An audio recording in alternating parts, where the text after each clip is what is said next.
welcome to Oh the Horror. I'm Fedora, and welcome back to the Full Moonathon. And let's continue on with a movie that's been requested ever since I finished the last one of these. Because apparently a lot of people really want to see that arsehole from Predator 2 playing a killer biscuit. So grab some snacks and hope they don't stab you in the face as we talk about 2005's Gingerdead Man. So this movie starts and...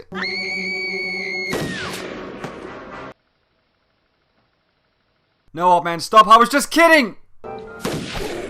Damn, I was so sure that would work! The old man's son comes out next, and I guess he's not a very confident actor because they just start running through his lines. Put your gun down, please. You sound like a sissy boy. Put your gun down, please. Now you're sounding like my high school principal. I fucking hated my high school principal! Oh shit. Mr. Band, it happened again. Contestant number 3 then steps up, and Gary Busey just starts ranting about his mother and finding it really hard to kill this one. Well, I guess we found our heroine for this movie then. Damn it, Gary, you're not supposed to kill the heroine until 5 minutes into the shitty sequel. Some undisclosed amount of time later over at Belly's Bakery, and it seems the girl, whose name is Sarah Lee... Isn't it usually the villain that has those future-defining names? Seems to have survived her gunshot wound after all, and was also the key witness that sent Gary Busey to the chair. Or rather, Millard Findelmeyer? Is that a brand of sweetbread I'm not aware of? And then the newspaper whispers some exposition at us that Gary Busey's mother is the local witch, who will seek revenge for her son's death. And right on cue, a mysterious hooded figure drops off a package at the door. Ah, little does she know that that seasoning is 3 days past its expiration date. My revenge will soon be complete. So rather than checking for a receipt or confirming with the delivery company or anything reasonable like that, Sarah just starts using the mysterious seasoning, all the while this guy keeps trying to ask her out to some wrestling match he's participating in. And in this corner, straight from Hell's Kitchen, the Butcher Baker. Ah yes, the Butcher Baker and his laxative-infused muffins, the Hulkster's greatest nemesis. Ah shit, I cut myself. Quick, bleed over the food. Yeah, it's a Dracula resurrection deal. So Gary Busey's mother's plan all hinged on them not throwing her son's ashes away upon realizing they were obviously not seasoning, and then for some idiot to cut himself, aim straight for said ashes, and then say, hell, I'm not redoing the stock take for him, let's just say it's cherry flavor.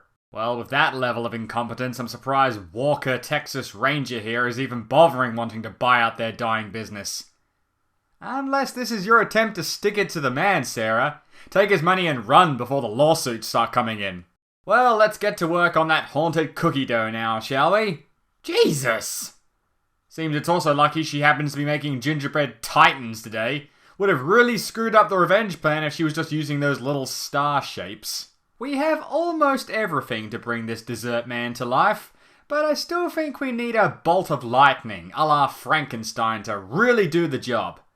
So in keeping with the string of fucking coincidences thus far, Sarah gets into a catfight with Texas Ranger's bitchy daughter, and they slam into the electrical box.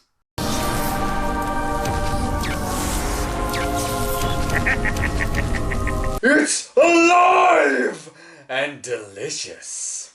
So Gingi is up and about, and even has time to make the first of, I have no doubt at all, many one-liners before he goes.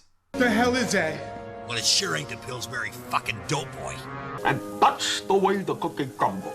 Our heroes, including the bitch's boyfriend, whose name is Amos Cadbury, Of course it is. stand around for a while, wondering what to do next. Cadbury suggests catching and selling Gingi. How much dough can you make from a talking cookie? Dough, cookie. Please kill me. But they have to find him first. Oh, Oh, yeah, and the phone lines are dead and cell phones don't work. But hey, look! A drunk old lady has stumbled in. Actually, this is Sarah's mother, who it seems clearly doesn't know what happens if you try to pinch a cookie before you finish your dinner.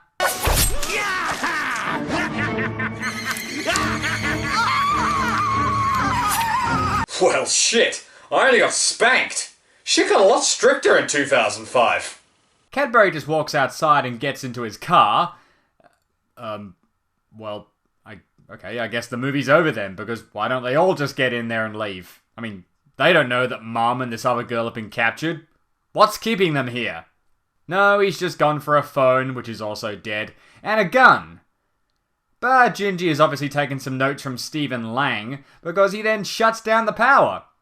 Which would have been really scary if they were trapped. But they're not. They can just walk out at any time. They head downstairs to get the generator restarted, but there's plenty of time to flirt first, isn't there? Or talk about your relationship, or an experience with a Ouija board you had once. Strange, it's almost like people don't find an evil baked good all that threatening. Who'd have thunk it? Then Jake Wilder from Top Dog arrives back looking for his daughter. And I guess now we know why the kids didn't run away when they had the chance. Haha, cause Gingi can fucking drive! And yet this still makes more sense than when Jack Frost did it. Back inside, everybody's still not really caring about the Gingerdead Man, and Sarah is far more upset about her family business going south. Too many bad things been happening in this. First my family gets murdered, then we lose all our customers, then the murderer comes back as an evil cookie. God, this week has sucked! Why don't we got no lights? The group then find a blood trail that leads into the backroom freezer, and they find that other girl covered in whipped cream with cherry nipples. Hungry? After rescuing her, Sarah starts piecing together all the evidence, aka the one time he spoke to her, and works out that Gingi is actually Gary Busey. The guy that killed Jeremy and your daddy has come back from the dead to get revenge on you. Inside a cookie.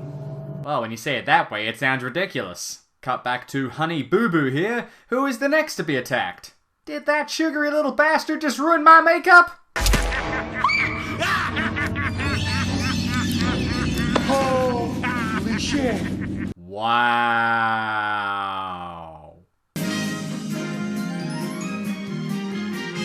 Well, on the plus side, I am single now. Then they find Sarah's mum in the gigantic oven, and when they get her out, Gingi locks Sarah in instead, and lightly taps Cadbury on the head with a mallet. Luckily she gets out, but now Gingi has Cadbury's gun. But it's okay because Wrestling Guy jumps in from literally nowhere. Now it's time to meet your maker. Prepare to face the Butcher Baker. For tonight, you're... No, I wish. Gingi's a worse shot than a fucking stormtrooper. And he's quickly disarmed, and then the guy eats him. He just starts eating him, which wouldn't be too bad, but that's not jam on the inside. He's got blood, and guts, and bones, the whole lot. Got milk? Well, your severe mental problems aside, I think just threatening to take off his gumdrop buttons would have sufficed.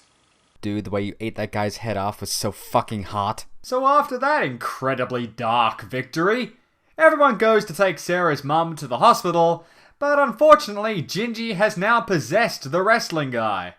And god damn it, I'm just waiting for him to say something stupid like, "You are what you eat." Luckily they toss his ass in the oven before he gets the chance, and just in time too. The breakfast rush is just about to start. I think this human cake needs a little more seasoning. And so this movie comes to an end with another mysterious package arriving that contains even more Gingerdead Men. So, did Sarah send the witch's entire family to the electric chair? Maybe she deserved to get knifed after all. Well, that was Gingerdead Man.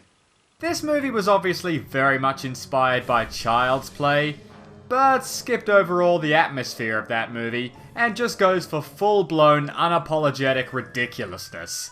And that's fine. Nobody would take it seriously anyway. Not even the characters in the movie do. They barely even talk about the danger they were in. The plot was pretty much comprised of a single sentence to justify Gingi's creation, followed by a string of batshit coincidences. Visually, I quite like the look of the puppet, despite wondering how he grew fingers and feet after he was baked, and it did have some pretty decent practical effects too.